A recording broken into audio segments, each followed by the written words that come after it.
Okay, everyone, welcome. We're going to get started in just a moment. Um, so it's good to see everyone back.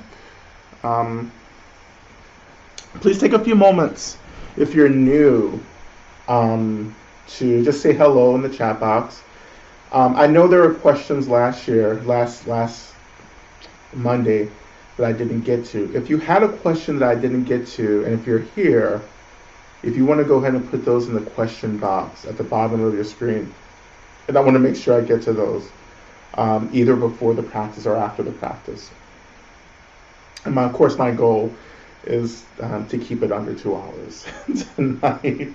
Um, so welcome again. Welcome to those of you who are new. This is our Medicine Buddha practice on Monday night. Our Monday night Medicine Buddha practice. It's Monday night here on this coast in America, but it may be morning if you're in Australia. I think it is morning in Australia. So I know we have Australians joining us. Um, and but anyway, what was I gonna say? I thought I was gonna say something that totally slipped my mind. But yeah, I'm just getting back from spending time with family, which was good. Um, and just preparing for the new year. Lots of stuff coming up. Lots of new things. I'm excited. Um, a lot, we're um, losing a lot of people right now. I've lost two friends in the past 2 weeks. I lost a friend, an old high school friend, this morning.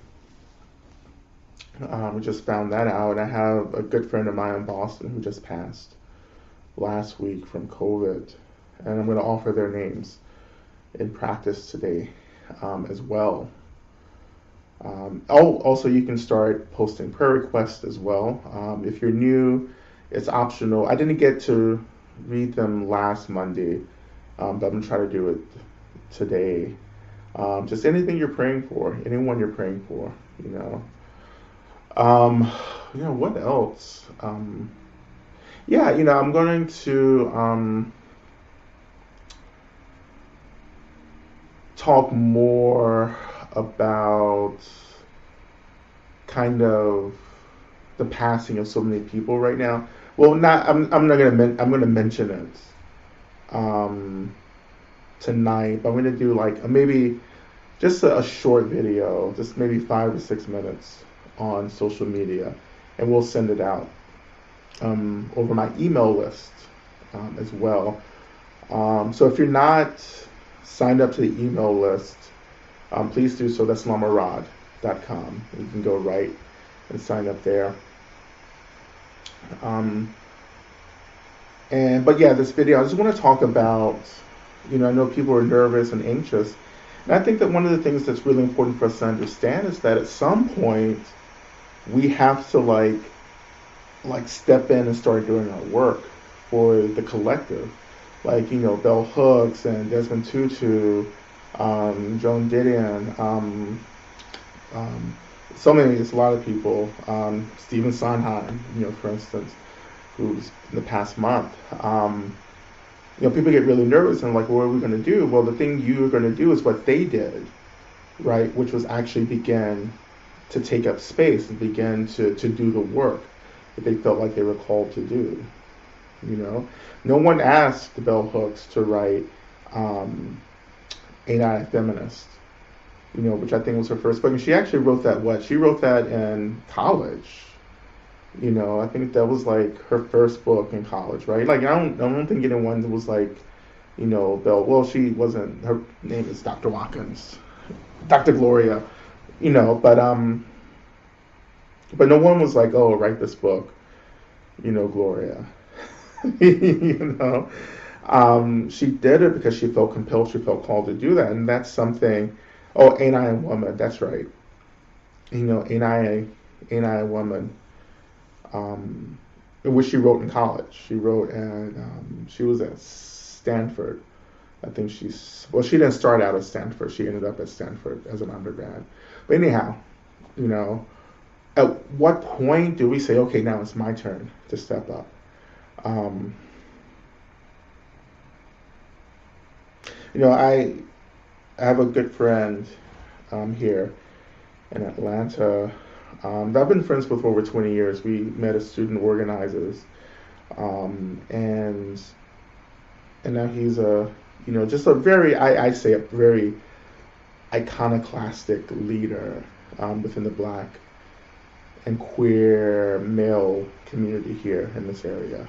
And one of the things that we talk about, often is that, we as queer gay men lost a whole generation of elders, you know.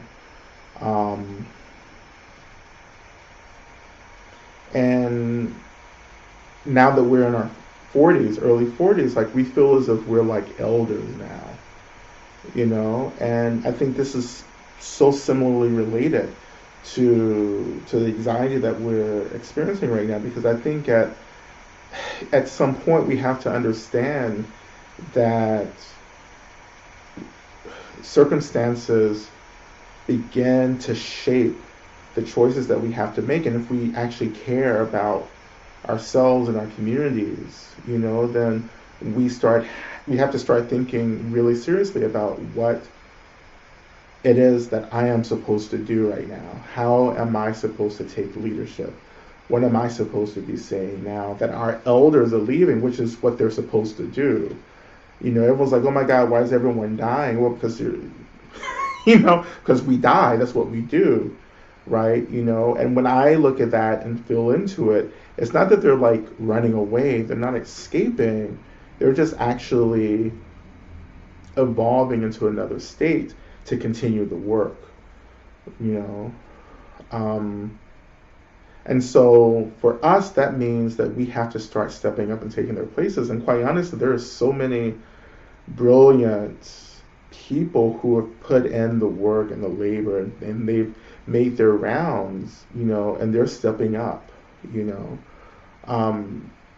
then these people who are being called, right, to step in to do this labor on behalf of the collective, these aren't internet influencers. Like, they're not social media influencers. We're not talking about social media influencers, right? We're talking about people who have done hard, intricate, nuanced, emotional, intellectual labor for decades, right? And how that labor opened up a new way for many of us to think about ourselves,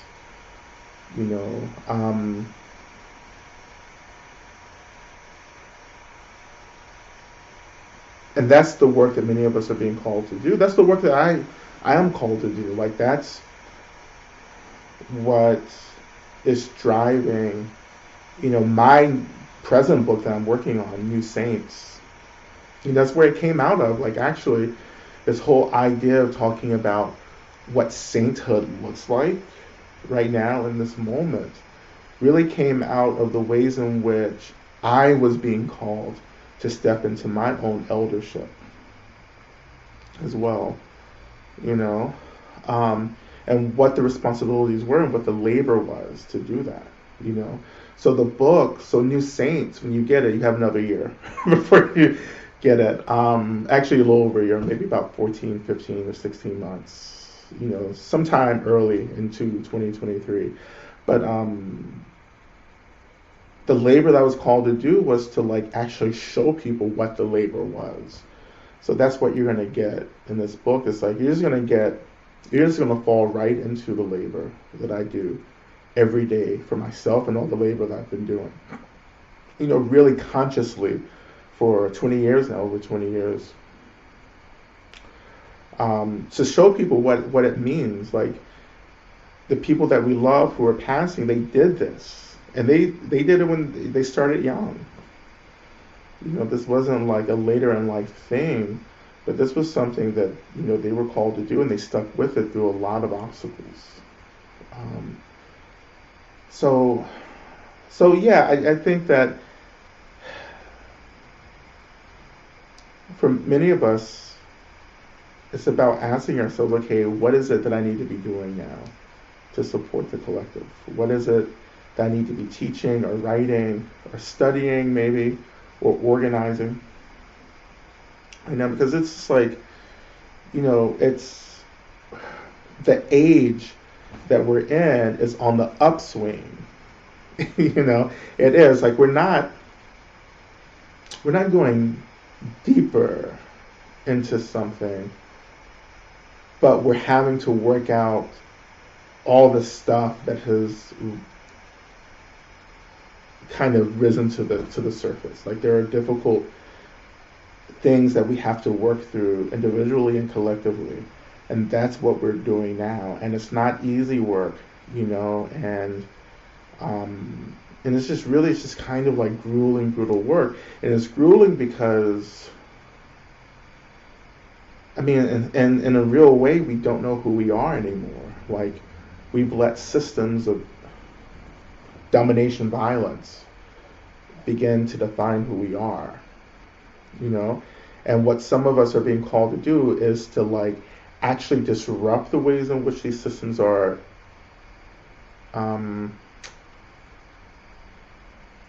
creating us, right? We're disrupting that creation and then turning that attention back to ourselves and asking ourselves, okay, who are we? What am I?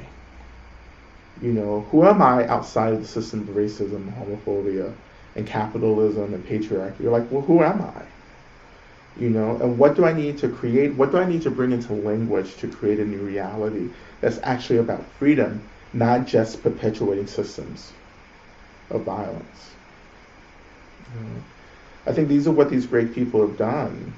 You know, they've shown us, you know, what it means to redefine ourselves in systems that are trying to annihilate us, right? You know, and now we have to take that work further.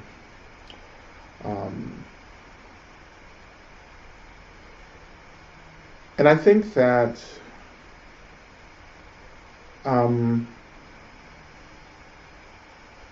I think this is also a theme of what we work through in these sessions with Medicine Buddha, but I think that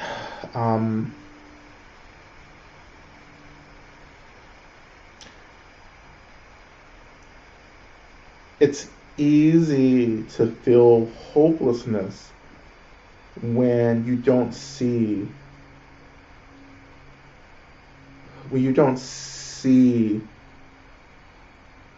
more, well, when you don't experience more than what your senses are allowing you to experience. So what does that mean? That means basically it's easy to feel like there's this intense struggle that like things are falling apart when we don't have the capacity to really understand and experience the bigger picture. You know, there's more than just like this world that's happening right now in our lives, and death and dying and COVID, and you know, it's more than that happening right now. And I think that practice is helping us to see the full picture, or the fuller picture. And within the fuller picture, there's much more hope in the fuller picture. There's much more hope. Because you begin to see that virtue and goodness always wins. Right? You know, because that is the nature of things, is virtue, goodness. It's easy to get consumed by the darkness. You know, the darkness loses power when you begin to understand the nature of the darkness. You know.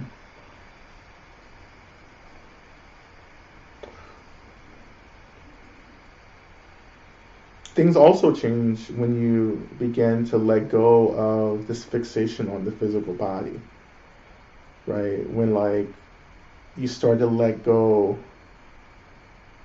of this anxiety around the body being who you are, which is not. You know, this body isn't who I am. It's an expression of a deeper, essential expression of who I am, but it's not who I am, right? And because I'm so attached to the body, I'm afraid of death, right? You know, because I'm also attached to the body, I don't understand what death really is, you know. like I have to experience who and what I am that is not dependent on the body. Because the body will actually um, will fall away. Like, when our consciousness begins to separate from the physical body, there's a separation there. And for many people, that separation will be an experience of trauma because they haven't done the work to prepare to let go of the body when the time comes.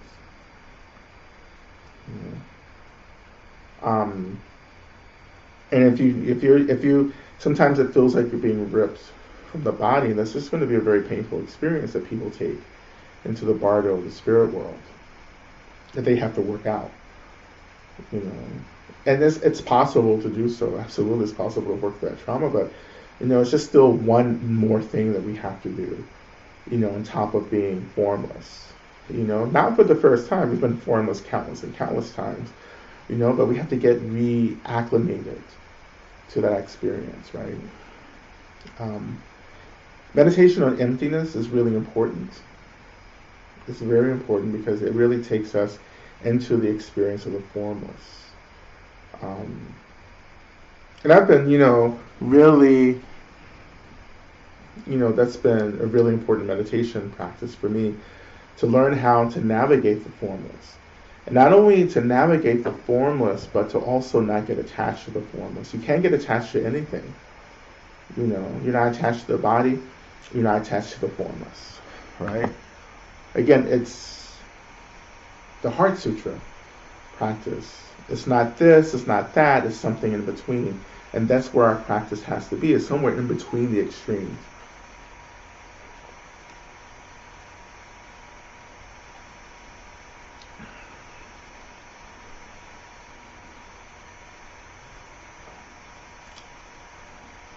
So again, if you have any questions, or if if your question wasn't answered last week, please put that in the Ask a Question box below. If you're just coming into the space, I know it was kind of tricky getting into the space tonight. If you have a prayer, please go ahead and post that or say hello.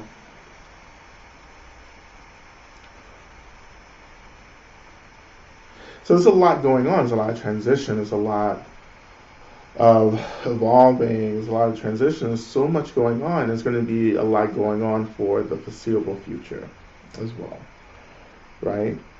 And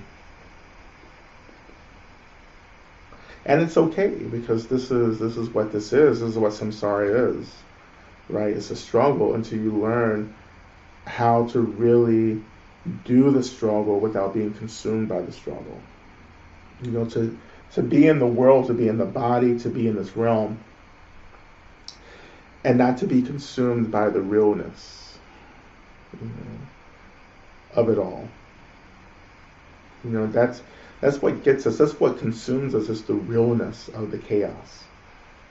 And for me, I manage the chaos, of course, by contemplating the emptiness, the nature of things. That's critical. But also for me, I just started understanding that I was creating a lot of chaos. I was creating a lot of struggle from my end because of the ways in which I was just attached to things. I was trying to control things. I didn't learn how to let things go. I had to learn how to let things go, rather. And as I've said over and over again, what many of us are missing is a deep contemplation on the characteristics of samsara, of delusion. You have to face this expression of delusion that we call samsara. Like, you have to face it. You have to stop running away from it. You have to stop avoiding it and saying, yeah, this is like,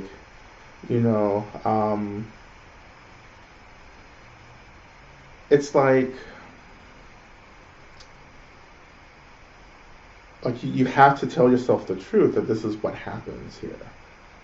And until you do that, you'll never learn how to be free within the illusion. Of course, the freedom comes from wisdom. So wisdom, clarity, is what we're actually working to create, to give birth to, right? The more wisdom begins to build in our experience, the more clarity that we experience, the less power the chaos of, or the seemingly chaotic world has over us. You know, it doesn't mean the heartbreak disappears, because the heartbreak remains as long as we're practicing compassion. As long as we're invested in compassion, we will still remain sensitive to suffering. But that suffering doesn't consume us, it doesn't overwhelm us. You know, it's just an experience.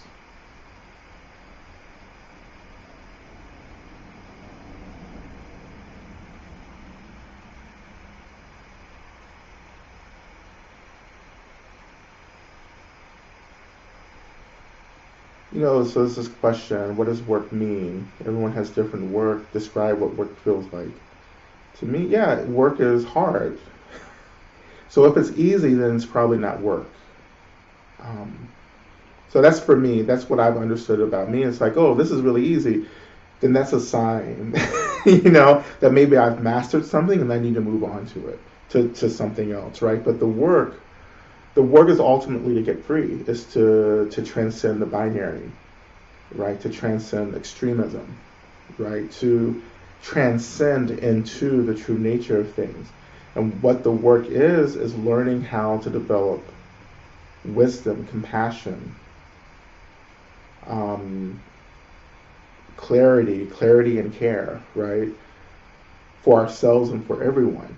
But really it's for everything. Like, I have to learn to love everything in order to allow it to be free. You know, loving means accepting.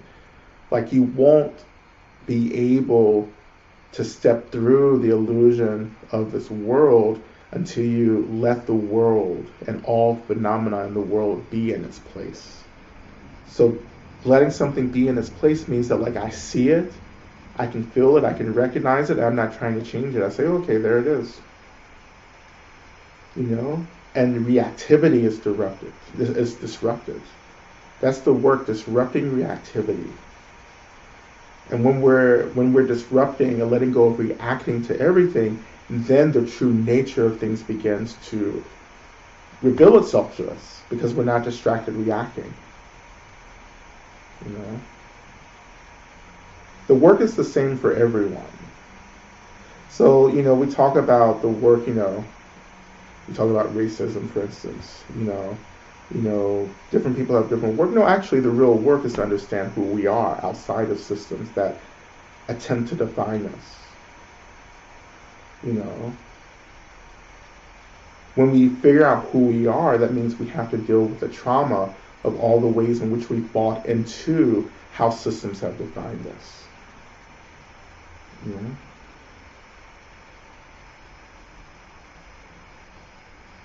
So, sometimes it can sound like, oh, you know, people who hold a lot of privilege, you know, social privilege, you know, social capital, you know, things that we, you know, how we talk about power and privilege, like, you know, sometimes we talk about, okay, you have to figure out who and what you are.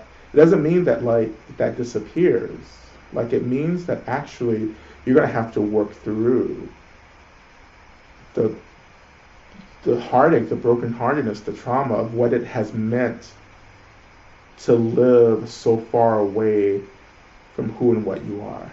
You know, who and what we are Buddhas. You know, we're awakened, right? But to get back to that awakening, we have to experience everything that has clouded that awakening. You know, so if you've invested in years, you know, unknowingly of white supremacy, you're going to have to go back and revisit what that has cost and learn how to see through that, to let go. When you start letting go, you begin to change, right? You begin to transform how you show up in the world, and that's when you really become anti-racist. You know, anti-racism is just an idea, you know, until we do the practice of experiencing everything that has been lost, or everything, all the pain that has come from investing, you know, knowingly or unknowingly, in systems that grant us privilege over other people. You know, there's a deep awakening that has to happen to free ourselves from participating in systems of privilege. You know, and you don't get there until you start getting glimpses of who you are. But those glimpses come with the experiences of the heartbreak, the trauma of what it has cost us. I'm not able to be here without having to do that work for myself. What is the pain? We go through this pain. Like, what is the pain? The pain is it's just the distance that we have to travel to get back to who we are.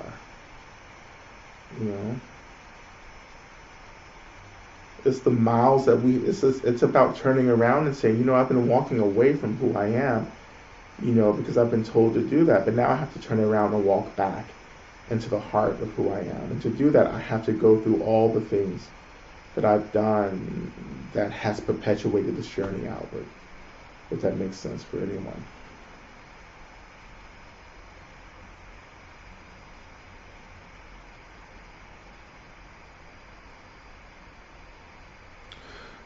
I would say a majority of the people in the world, at least the majority of people that I've come across, will not do that level of labor in their lives. I'm not saying they're not doing anything. I'm just saying that I think that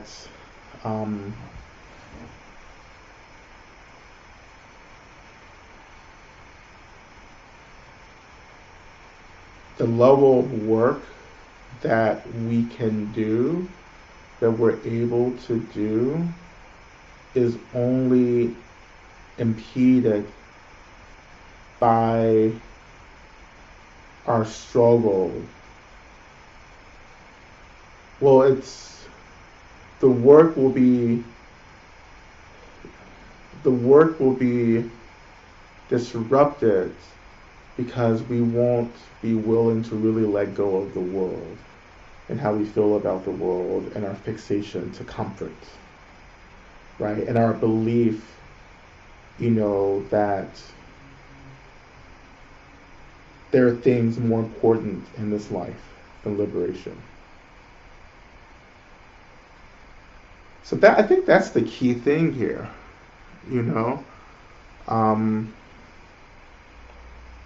like, you have to start believing that there's nothing more important than freedom, because if you work, ultimate freedom is actually going to get a whole bunch of people free, or it's going to inspire a whole bunch of people. Look, for instance, look at the Buddha. The Buddha obtained enlightenment, and look what happened. Look what he inspired. He and other, of course, many other teachers, right? Like, that's what happens when we commit to freedom. We begin to awaken other people around us and get them invested in the work of real freedom. Not just this whole social freedom, but ultimate freedom, bringing both social and ultimate freedom together. That's the kind of freedom I'm talking about. And that's an intricate, nuanced, confusing, frustrating project. But in my perspective, it's the only project that's worth it.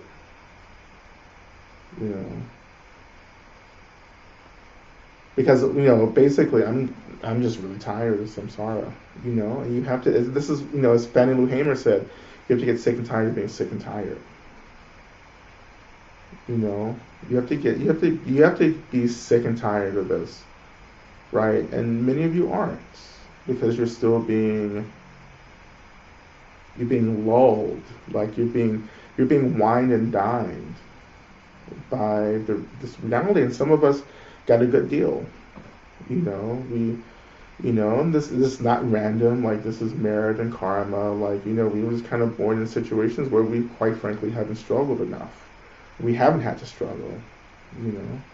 Some of us don't know what poverty feels like. Some of us don't know what surviving abuse and violence means. Like, some of us don't know what it means, to be perpetually devalued because of, whatever gender expression,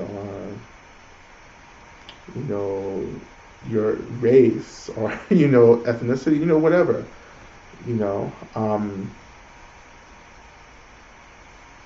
This is why I say the most oppressed will be those who will lead this liberation struggle ultimate liberation struggle, right? And of course this is, I think, often lines up with liberation theology, right, which says that God is always on the side of the oppressed, and that's important, privilege gets in the way of liberation struggle. It really does, because you're much more invested in the comfort of privilege than you are in like transcending the whole system of privilege and disprivilege. And that's for those, and that's all of us. Like many of us experience some form of privilege. Like you have to. That's part of your work, is to actually disrupt the illusion of comfort and privilege. And you may say, "Oh, I don't have anything to work for." That's actually part of how samsara is tricking us, right? It's it goes back to this Rumi poem, this Rumi poem where this husband and wife are fighting, and the husband they're poor, they're living in poverty, they have nothing, and the husband just loves it. The husband is like, I love being, I love like all the stuff that we have, we can carry in our arms, like we don't have to worry about things. And the wife keeps coming back and was like, you're not into this as much as you think. I think part of what she's arguing is that like you're not actually facing the suffering of this, and you think that like this is noble and virtuous, but like this is just nothing but struggle. Like we can't keep pushing everything away. Like there's at some point we have to like acknowledge that we need things, to survive, instead of believing we can just survive off of nothing. I side with the wife. But anyway, later in the poem, she just goes, listen, you think you're a snake charmer, but actually the snake is charming you. And I think that's like the most intense read ever that anyone can offer anyone. Is that you think you're on top of this, but actually all the shit is on top of you. And I think that's our relationship to samsara. In this case, is like we think that we have this under control, and actually we're actually being fooled by samsara. Whenever you think that you're in control, then you're actually absolutely not in control. You're absolutely not in control. And this is why we do the labor of figuring out who we are, because our nature, our Buddha nature, our awakened self is beyond like the conditions of karma. To realize our innate self is to actually transcend the boundaries of karma. Right now we're subjects of karma. We're colonized by karma until we understand that we don't actually have to be subjugated by karma. That karma is an illusion like everything else.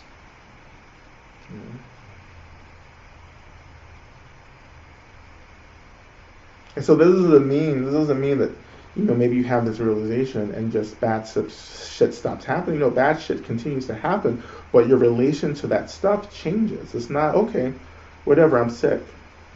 That's what's supposed to happen. I have a human body, I'm supposed to get sick. I lose things. Okay, that's what's supposed to happen. I lose things. Like you begin to understand that this is what's supposed to happen. This natural process of the body isn't a punishment, it's just what happens.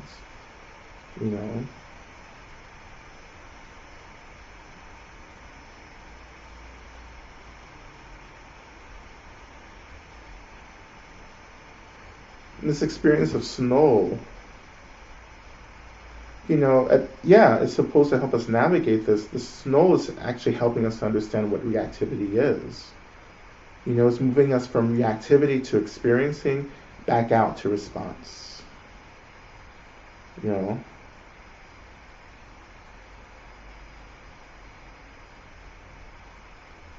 And another thing that many of you struggle with is that you just don't practice enough. You know, you're not practicing enough. You're not, you haven't really.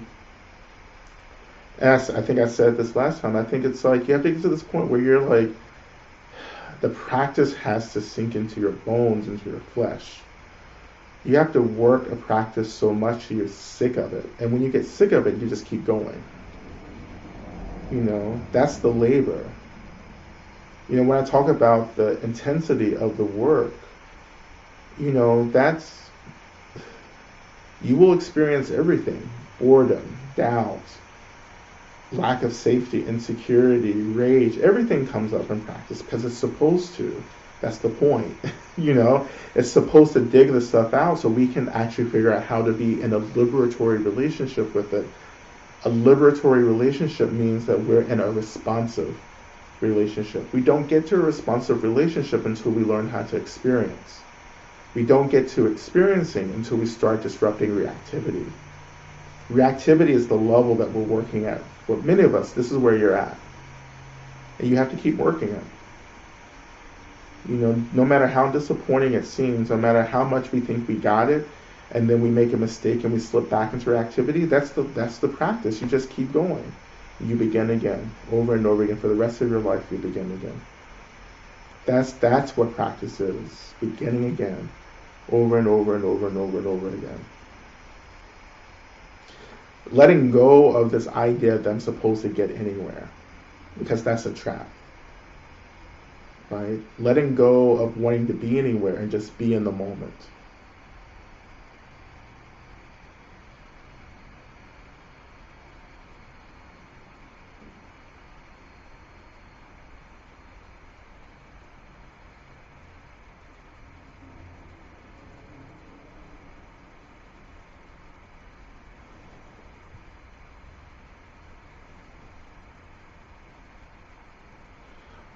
Well, the thing about the body here, too, is that even if we're choosing disassociation, like we have to actually get to a point where we're choosing embodiment, right? Like you won't get free fragmented. Like the body just can't, the mind, the consciousness can't leave the body and just obtain enlightenment. The consciousness, in this life, in the body, the mind just can't take off and say, okay, we're enlightened. Because the mind is linked to the body. The body actually is an important part of the work of liberation. So if we keep leaving that, then we're missing a really important piece of the data. Now, in a formless experience, there's still a mental body. So that there's a physical body, there's also the mental body and the formless, and both of these bodies have to be allied with. We have to be embodied both physically and energetically in order to actually experience liberation altogether.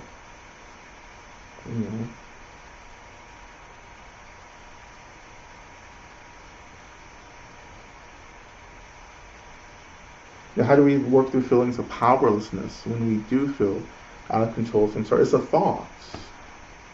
Like this is all just a thought. It's a thought. It's a thought. That's how you begin to work with it. This is a thought.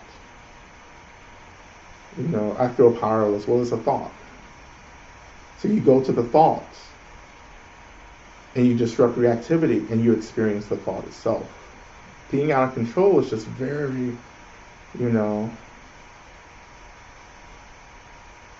it's a thought. It's the mind. In this context, it's the thought. It's the mind.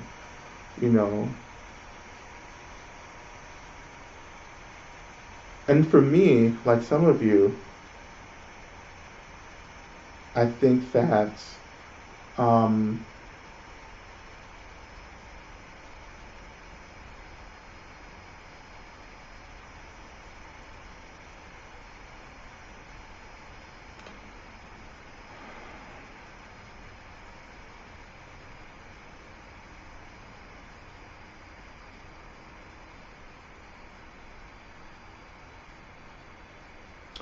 we're gonna start practicing in a second.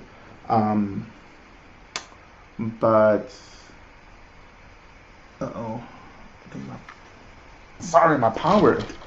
Oops, now my power's out. But give me a second. I'm noticing that my computer is about to go dead because I don't have the right power in it. Just give me a second.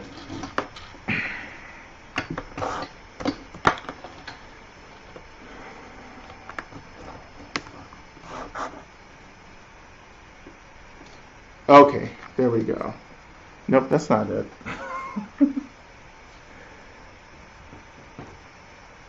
Huh, how weird.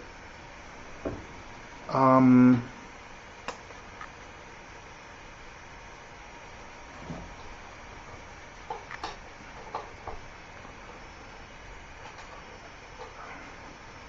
Sorry, one more second.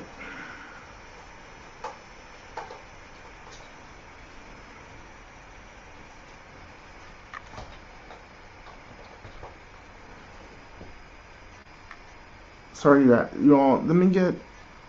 I'm just having to reroute my power. Sorry.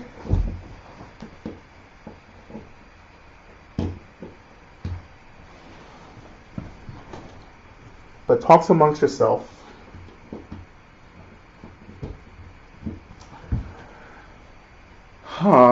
Okay. Sorry, y'all. Just one second.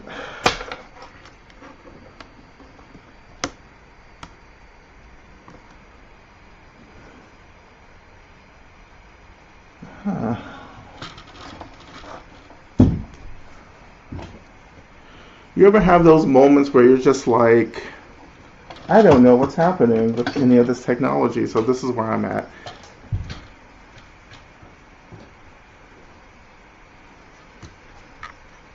Okay, everyone, just one more second here.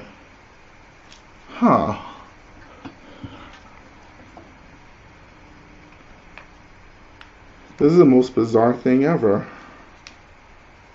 Okay. Okay, here we go.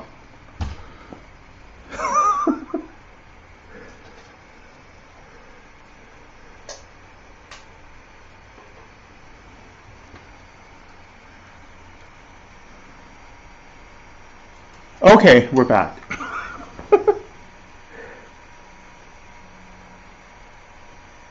All right.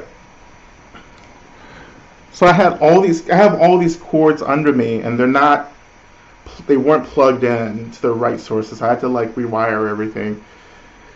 So anywho,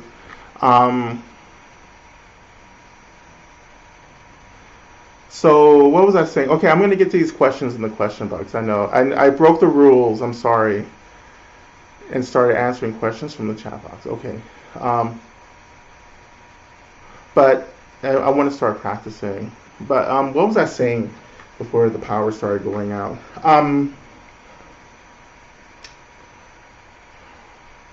What was I going to say? Well,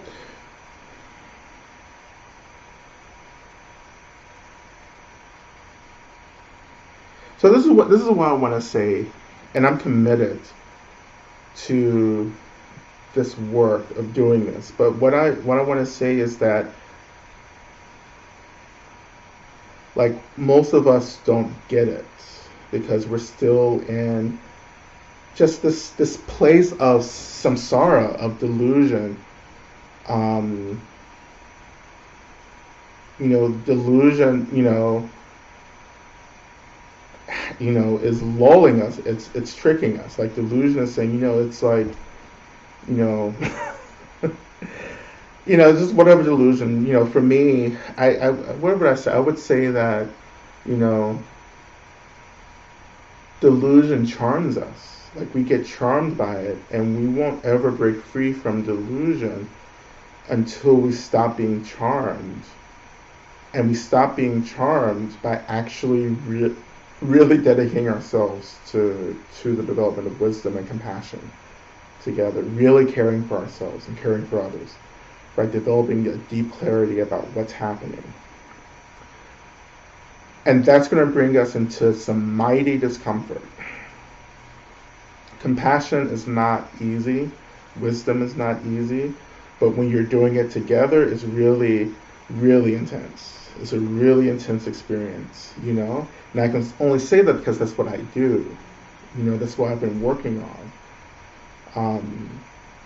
It is a process of just letting go, moving through things, of saying, you know, I've been at points in my practice where, and I've told, you know, for those of you who've been in Medicine Buddha for a bit, I've talked about this, but I started taking the practice of Medicine Buddha seriously in retreat when I got really hurt and refused to leave retreats. And I said that, like, I will die before I leave this retreat.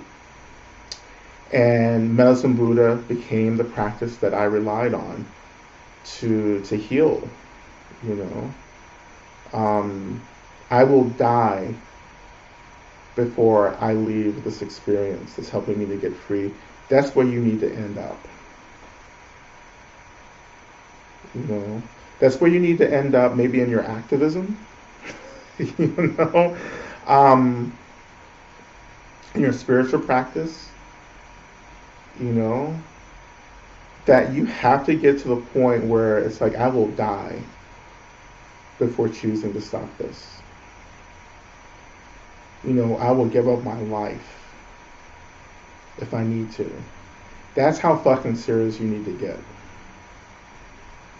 You know, until you hit that level of seriousness, you're just going to be wandering around. Not that great things won't be happening, not that you won't see great fruition in practice, but you're not going to break that. You're not going to break this ceiling out of this delusion.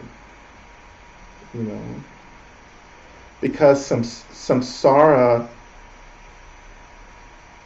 charms us by manipulating our fear around death. You know, right? You know, this world manipulates everything around our physical sustainability in this body. Everything is wound into that. And then you have to get to this point where you're like, and fuck it. You know, you have to say fuck it.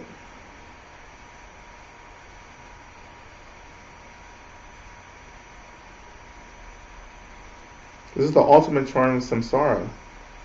This is why in Buddhism we're so intense about death and dying and impermanence, because we know this is the key here. You have to understand that this is just an illusion, but samsara uses it. Delusion uses this to keep us in line. You know, it's a system. This is systems theory. You know, which I'm talking about in my next book. I'm talking about samsara as a system. This is a system that's been worked out.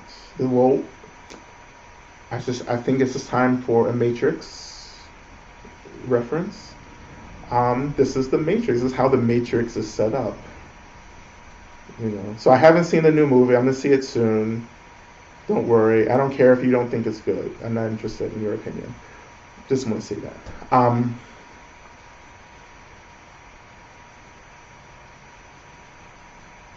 What are you willing to die for?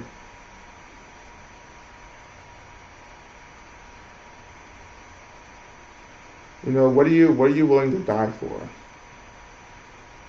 And quite honestly, most of us, if we have kids, we'll say our kids, our grandkids. You know, I think that's a really common reference, right? You know, I'll die for my kids. I'll die for people that I love. You know. But here's the thing: will you die for yourself? You know, will you die for yourself? Will you offer your life to yourself? You know.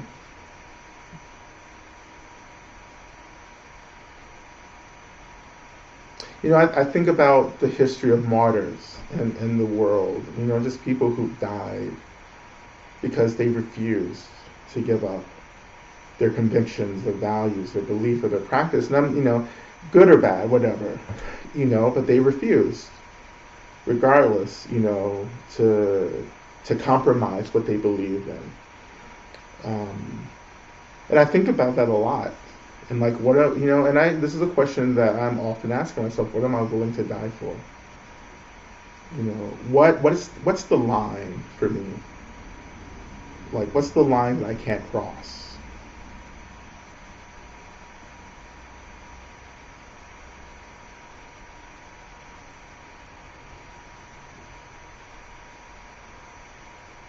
So there's a um, an opera. There's an opera called The Dialogue of the Carmelites. And of course, one of our elders who passed, Jesse Norman, the great opera singer soprano from here in Georgia, passed away last year. Um, that was one of her, one of the things, one of the operas that she did.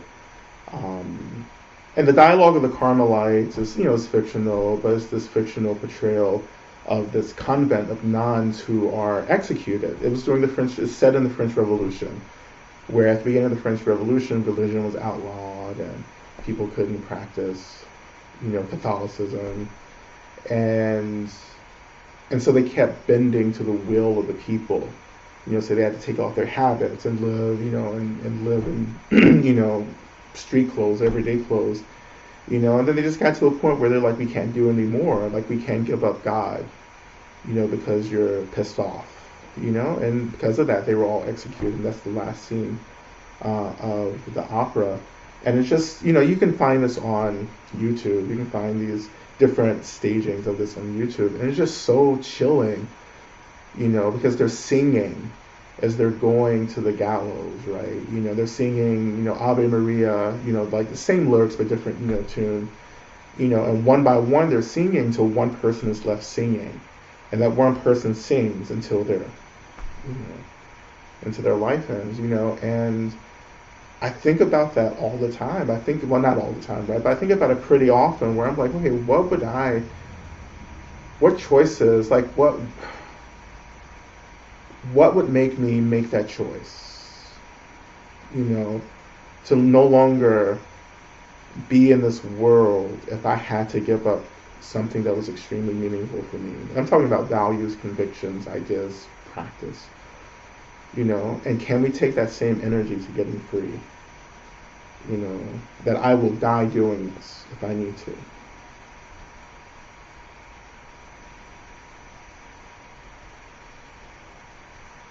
What are we willing to live for?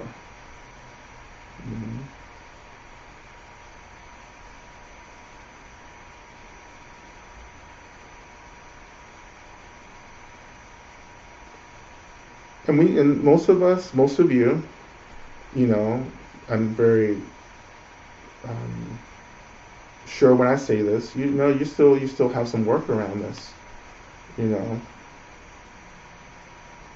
you know. Will I die doing this?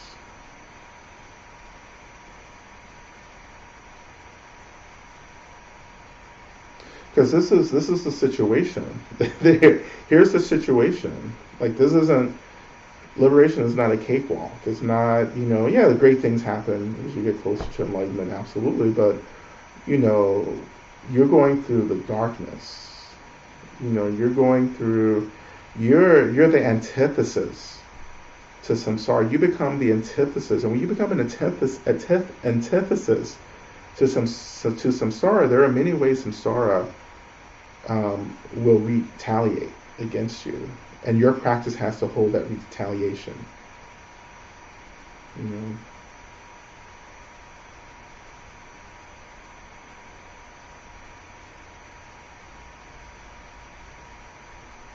I'm not saying that you aren't brave and courageous. That's not what I'm saying. I'm saying that this is just something different. This is like beyond courage and bravery. This is about developing a vision and insight into what actually is.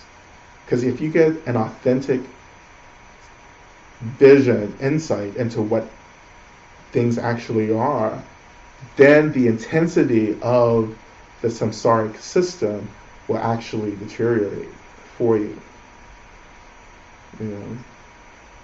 So I guess that's a really important piece of this. Like, what helps us to be willing to die is finally getting a glimpse of what things really are. And then you go, oh, this is what this is. Like, I'm actually not my body. Actually, death is just an illusion. Actually, everything is just an illusion. So what am I holding on to? What am I doing? Why is this so overwhelming?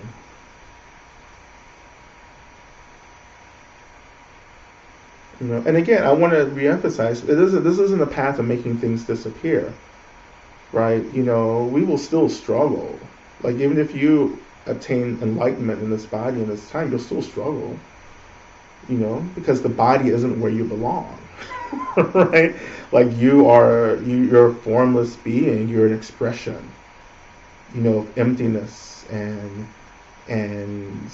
clarity and energy. Like, you're not this. So there's always going to be tension, even if you're enlightened, but that your enlightenment holds that tension because you see what it is. You're like, okay, yeah, this sucks, but like, if I get what this is, and it's not so overwhelming anymore. It's intense, but not overwhelming.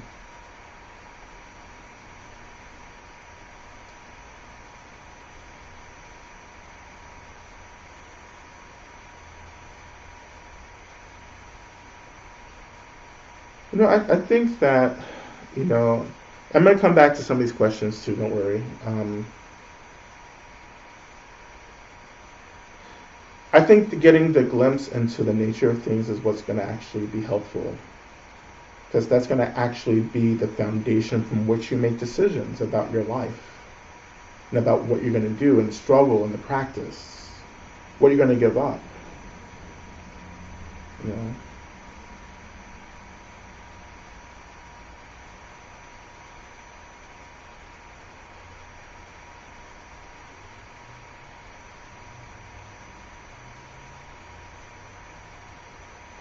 And this is a multi-lifetime process as well. So, you know, I don't want to seem so heavy about this because this is like, you're already doing good work.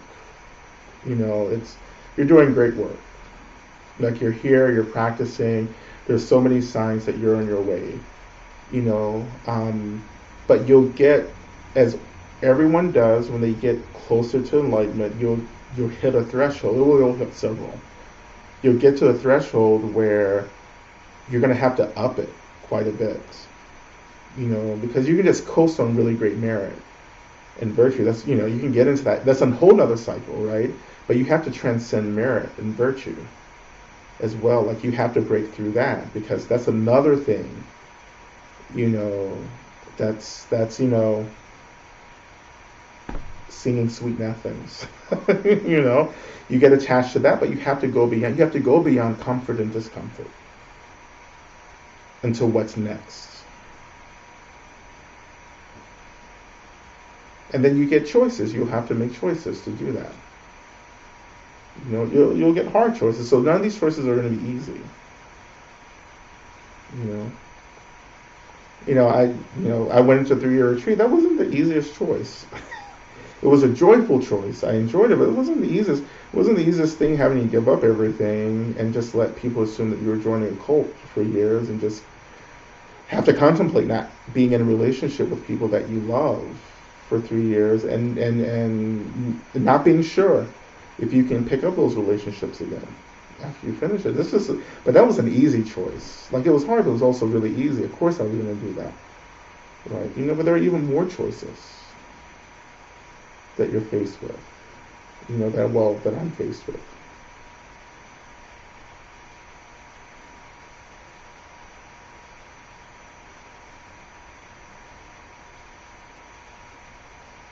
But, you know, I'll just tell you that, like, I'm very far along in this game, you know, and this is the only way I'm able to talk about this, because, like, I've had to do all of this in multiple lifetimes, you know, a lot in this lifetime, but, you know, but these thresholds that you get to, and you're just like, you know, it's devastating. Like, these thresholds, these choices you make, it's just like so devastating. It's like, I have to give up this, right? I have to give up even this. I have to risk even that. Like, everything has to be offered over and over and over again. You know, it's being ready for everything at any time, right? It's being in the world but no longer being fooled by the world, right? And the way that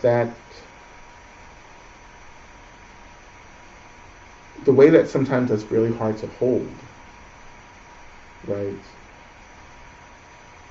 Because that realization of the nature of things is actually a burden that we carry because we're in a relationship with other people who don't get that.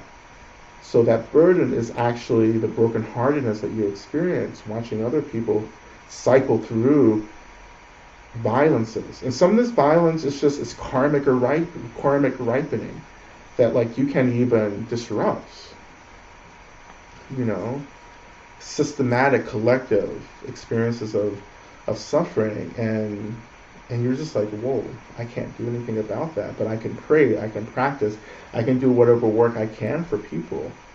But ultimately we have to individually figure out how to free ourselves through the inspiration of others, you know. But like I can't, you know, the hardest thing to understand, the hardest thing to hold is that you just can't pull people out of suffering and just propel them into enlightenment.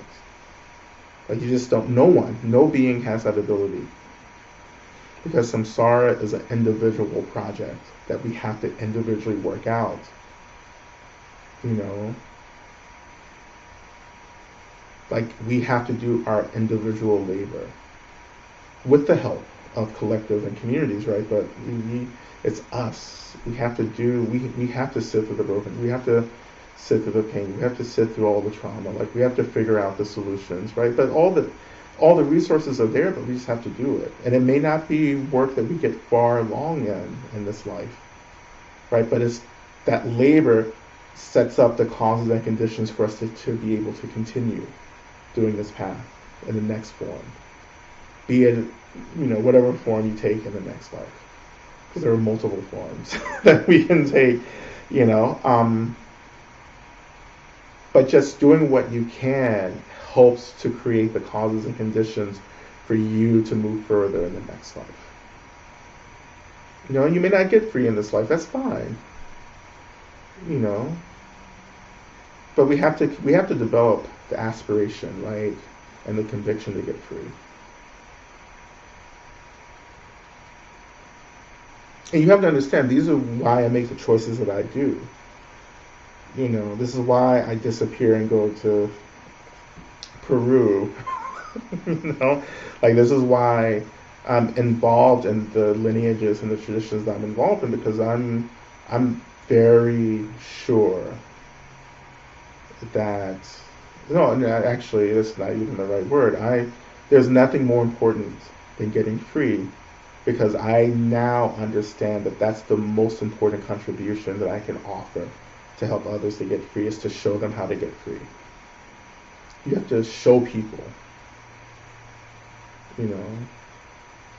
So going back to our earlier conversation about the influencers, well, not influencers, but like folks in the Desmond Tutu and so forth and bell hooks that we're losing right now, like they've shown us how to do something, and now we actually have to do it. Like the Buddha showed you how to get free, you have to do it now.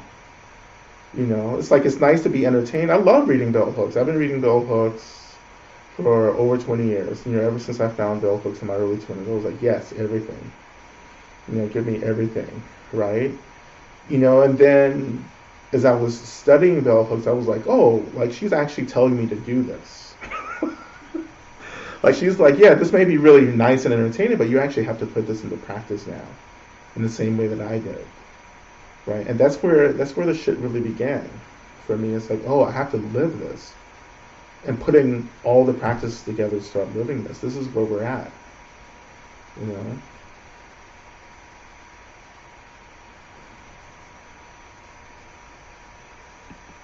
But we have these incredible systems of practice, like Tantra, Vajrayana Buddhism, or Tibetan Buddhism, like these incredible systems of practice that are just always taking us there over and over and over again. Right? When we practice Medicine Buddha, we're moving things out the way so we start developing clarity and insights. Right? And that's going to actually start pointing us in the direction that we're going. You know?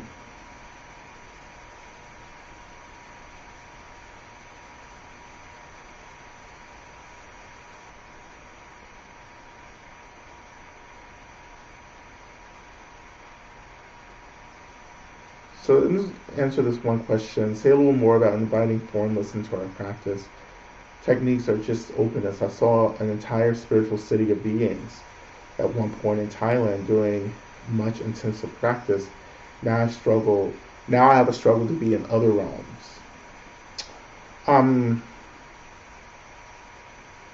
Well, first of all, you have to let go of thinking that's special to begin with. You have to, as some of you begin to awaken to abilities to like, whatever those healing, visions, dreaming, clairvoyant, psychic, whatever these abilities are, you have to stop thinking that this is like interesting. It's only interesting as far as it can help people, and that's it.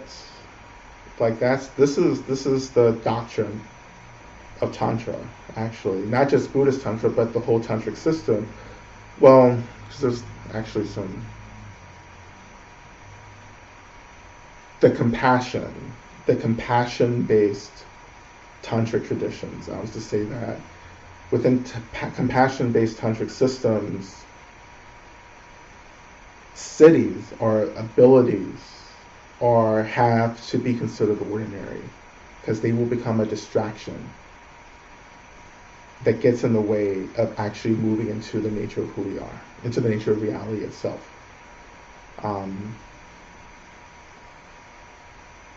And this kind of bringing together visions of multiple worlds, like you have to ground yourself in this world. This is why we do earth practice. Earth is an element that transcends the physical world. Earth element is present, like all elements, energetically in all the realms. Like there's energy of foundation, stability, stillness. That is an expression of earth that's found in both the form and the formless.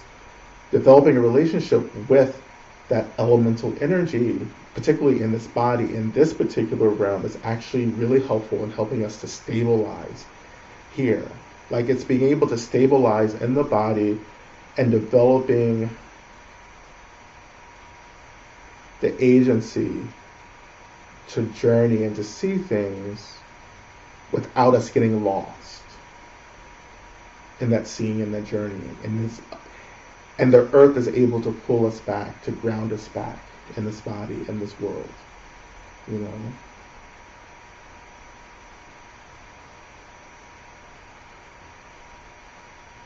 And this is going to just take time. This is just time. You just get to this point where it's like, okay,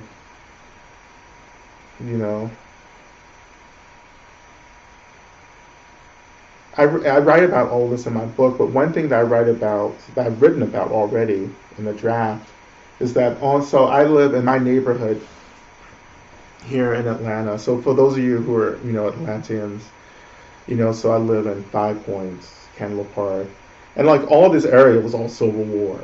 Like these were Civil War trails, like Confederate, Union armies marched through this area. There were like small skirmishes.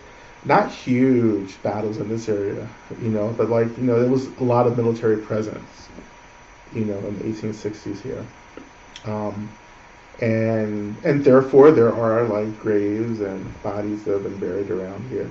So I say all this to say there are a lot of soldiers roaming the street all the time, but particularly at night. And they come up on my porch as well as night, because I hear like the boots and everything. And sometimes I go out. I do ceremony with them. I do smoke ceremony, which is why I grow tobacco, because I need that for ceremony to offer them. It's something that's just like it's calming for them to get that blessing. But it's really not that interesting at the same time. It's like, oh, there are these soldiers, they're kind of roaming. Sometimes I'm a little petty and just like remind some of them that they ended up on the wrong side of history.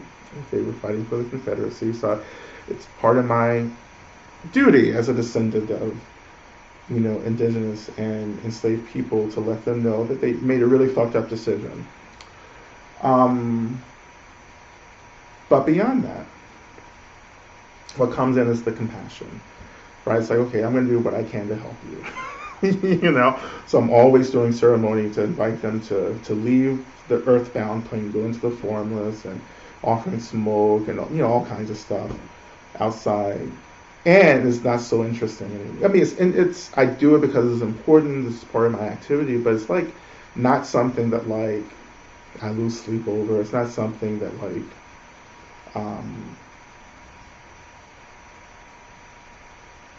that's like I'm always talking about. It's just one of these things, and that's what you have to get to when you're having these experiences. Like, oh, I'm seeing this, I'm seeing that, I'm journeying here. Okay, you know. And for me, plant medicine just helped me to just bust through all of that because, for me, my experience with plant medicine is just like everything at once. Like everything's going to happen at once in this 1 second. And it's just, you get so overwhelmed that you just give up. You're like, oh, okay, whatever. This is just part of reality. And this is what you'll grow into. You begin to understand that this is just simply an expression of a reality that I'm finally becoming acquainted with. So the earth, like again, this is for all of us. This is why we do so much earth-based practice. Asking the earth, we're not allying with the earth enough. I'm not saying that the earth is the most important element. But like it's important. The earth, right, is important now as an expression of grounding and stability and nurturing and sustainability. And we have to enter into a deeper relationship with the physical land and the energetic expression of the land, and that the earth follows us into the unseen world as well, and it's also grounding us there. Plant medicines are an expression of the earth. It's an expression of earth energy, because it's grown from the earth. I'm talking about real plant medicines, right? Not synthetic medicines. That I call those psychedelics, like synthetic stuff like that. I'm talking about plant medicines, ayahuasca and pachuma and psilocybin and so forth, right?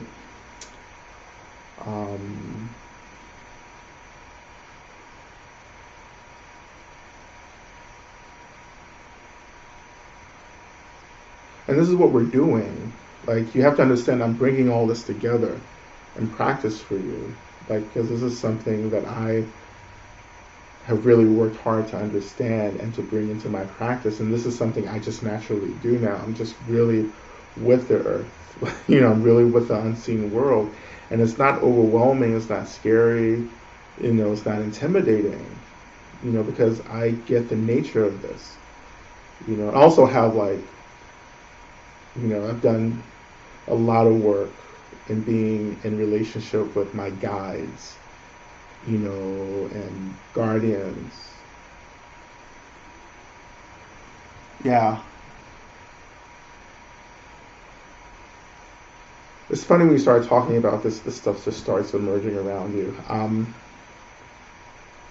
Yeah, and I'm beginning to see like little expressions of energy around, but and again, it's just really not. I like pay attention, right? Just to see what it is, but afterwards, I'm like, oh, whatever. I don't know what that was, But it was not me doing that. This is all like very important. Like this is all like extremely important. For us to bring into our practice, and it's like it can be mind blowing, but it's we don't get a choice anymore. Like this is we are dancing on an edge right now. We're on the edge of something. However, I can figure out how to like do a mudra of the edge. We're on the edge, like we're dancing on the edge of something, and there's a lot of spiritual warfare happening. There are too many people on the wrong side of this as well.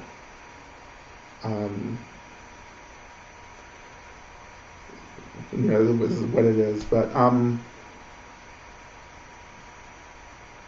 and the way for us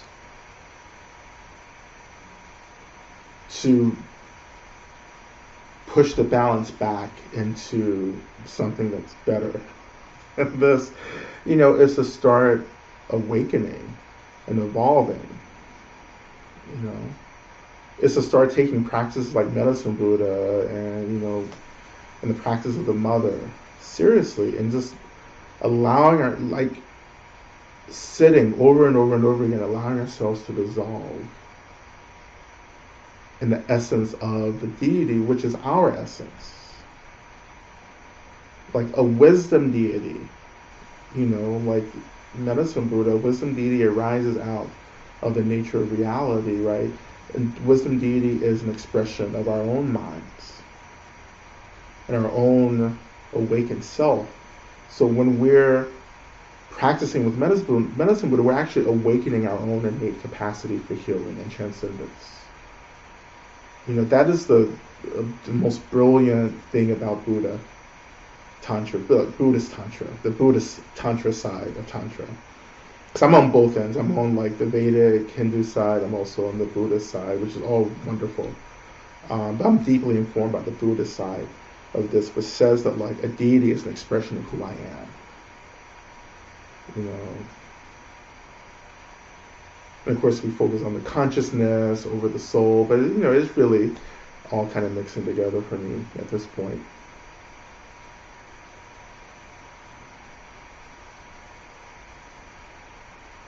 So let's, once again, because of your insistent questions, I have talked almost an hour and a half.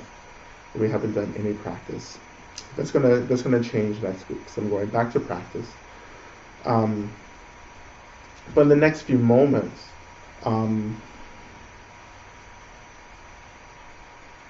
let's just move into a very basic practice. And again, this is a practice that I do. So when I talk about my own personal practice, it's not that like I do the same thing every day all the time. I did, when I was training and coming up. When you're training in a lineage, like it's important to do what the lineage instructs because you're building a foundation, right? And so therefore, but over time for me, it's evolving to a place where I'm able just to, I ask myself in the moment, what do I need to do? And the practice emerges.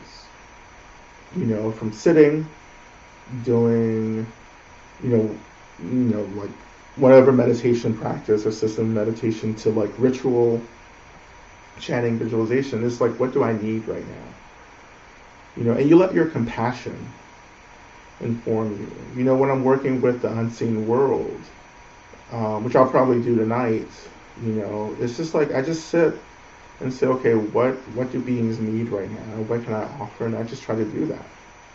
I try to offer this intuition,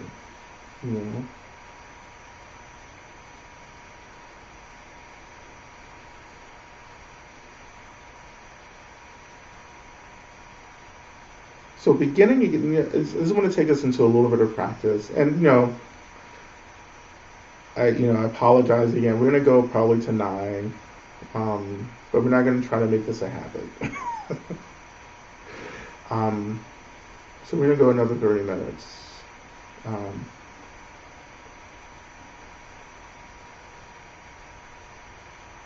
And so right now, what I'm doing is I'm coming into a kind of openness. And so I'm going basically into snow, right? So first of all, I'm just seeing what's arising for me in my body and my mind. I'm looking at sensations. I'm looking at what's happening in my mind. I'm beginning to name certain things.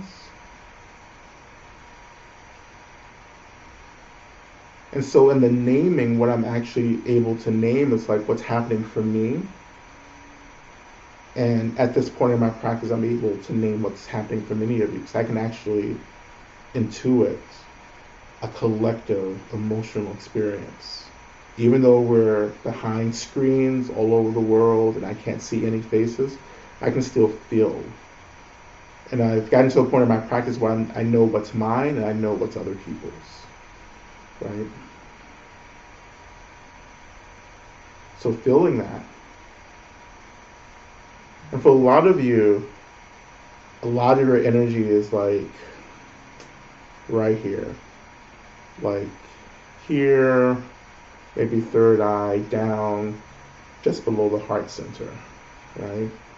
There's a lot of energy showing up right there, and that energy can come off as sensations like heightened heart, tightness, heart heightened, a faster heartbeat, tightness, fatigue, tightness here, forehead tightness,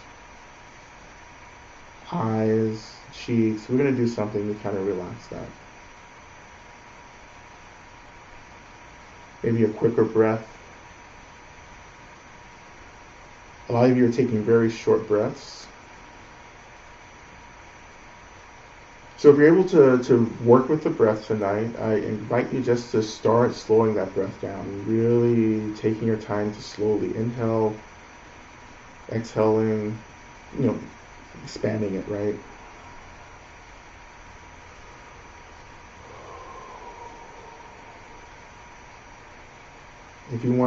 If you're working with the breath and taking deep breaths in, just really inhaling and imagining that you're filling up your core from the bottom up, like you're filling up a jug of water, right? So that water is going down to the bottom and filling up from the bottom to the top. And that's the same thing with the breath. We're just filling up from the bottom to the top and slowly releasing. Maybe inhaling through the nose, exhaling through the mouth. And if you're not working with the breath, and if you are working with the breath too, either or, I encourage you to also just shift part of your attention to the weight of your body on the seats. Noticing the sensations of the body making contact with the seat. So you can split your awareness here. If you're working with both, if you're working with the breath, partially on the breath, partially on the weight of your body. Bringing those two experiences together, you begin to get some of this energy fluid.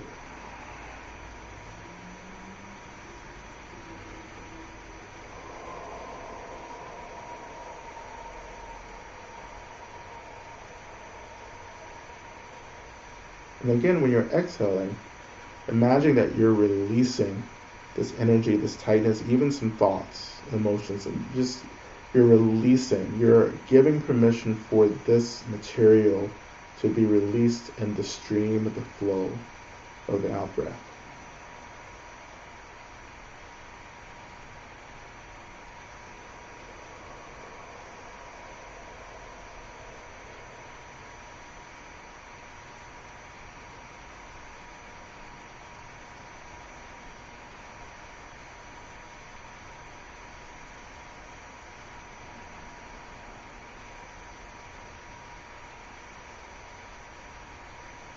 So at this point, if I'm using my snow practice, I'm moving into experiencing.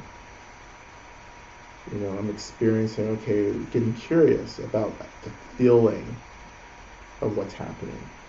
And the feeling is about sensation.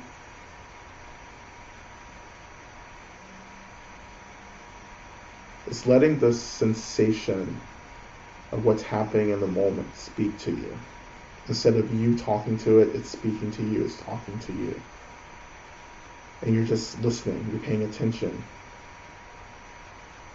But that paying attention and listening is the experiencing.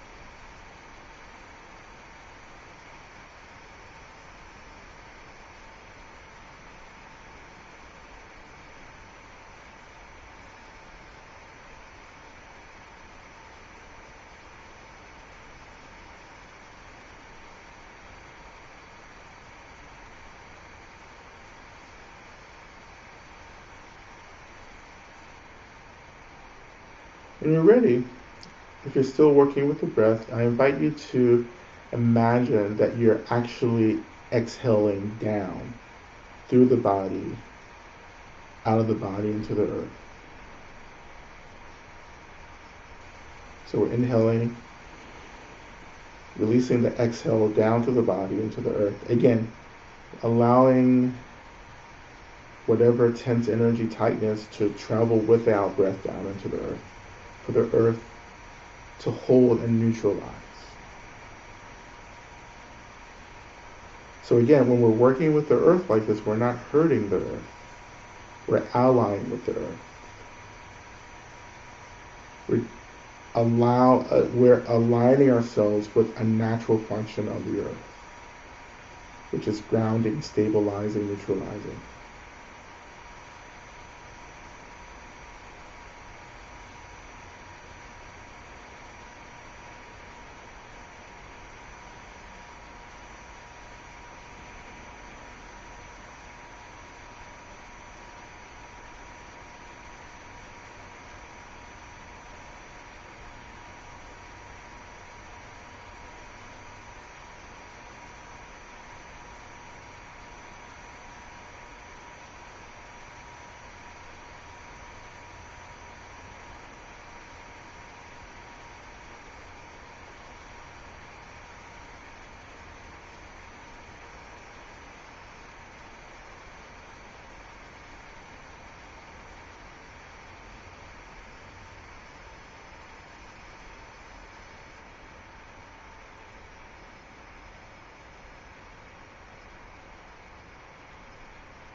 So a couple more breaths here.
And so there's a next stage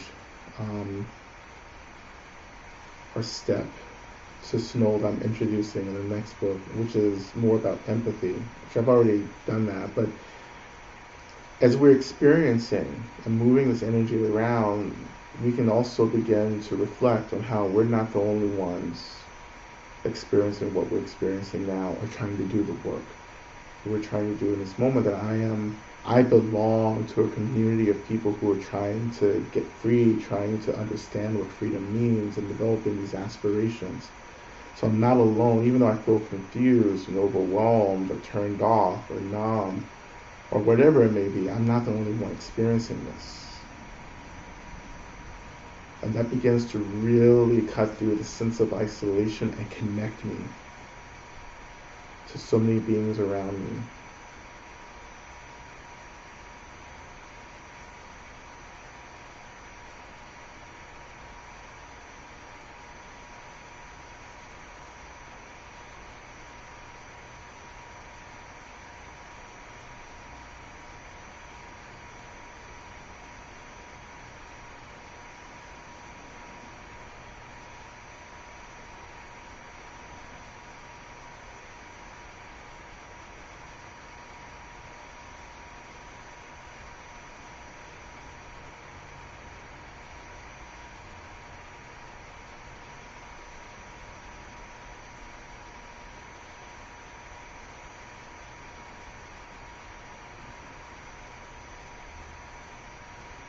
So I want to go into just a short session of mantra. Te ta um beginze, maha beginze, rasa sulung gate soha, which is simply a prayer. It's a medicine Buddha for healing. As we begin to chant this,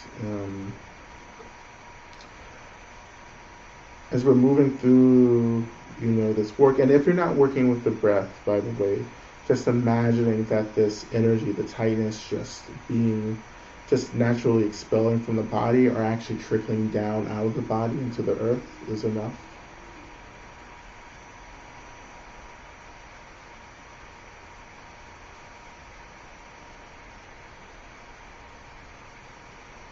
But as we begin our mantra, imagining that this expression of medicine Buddha begins to awaken within the heart center. Now, if you're new, if you're just joining us, this may be a little harder because we've been working on practices to do this. But a shortcut to get into this is to imagine that I would say to imagine, in my language, your beloved begins to emerge in your heart center. And what I mean by the beloved is the person or the being, right, who you experience love, compassion, kindness from. That being, be it formless, be it a spirit or deity, or be it an actual person that you're in a relationship with, that the essence of that being begins to awaken within the heart center. So that feeling of being loved and cared for begins to awaken. And just spending just a moment, just like working with that. What does it feel like for your most beloved, the being who cares for you the most, begins to awaken right in your heart center? To feel them right here as a part of you.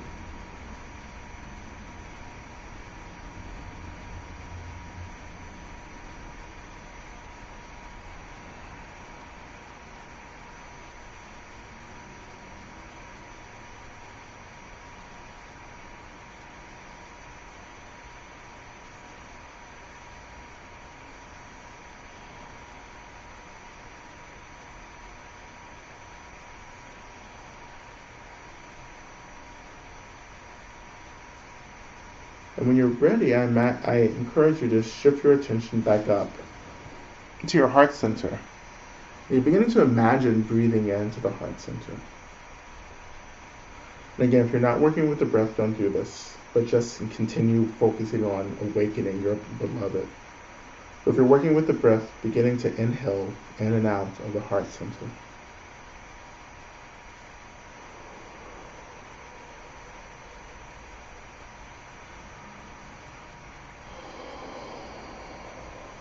And as your beloved awakens, you imagine that they begin to radiate this warm, white, healing energy from the heart center. So your heart center begins to glow, or you begin to feel the energy, whatever feels appropriate for you. If you can just feel the energy, it's fine. If you can imagine the energy being light, that's fine, or whatever else works for you. Let energy begin to awaken in the heart center, and as we breathe into the heart center, holding the breath for a couple of moments, and then as you exhale, imagine that we're exhaling internally. So when we exhale, it's like the exhale just shoots and spreads within the inside of the body, like dispersing that energy of healing and love from the heart center throughout the body, up into our heads, our ears, to our noses, to our fingertips, down to our toes. Just every exhale is just releasing this energy. It's like it's blossoming. And in my practice, it's this experience of, as I exhale, it's like my heart blossoms and it sends out and radiates this energy of healing throughout the body. And so it begins to slowly shift any negative energy out of my body.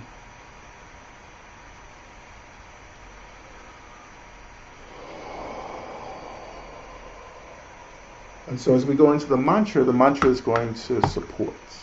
this practice.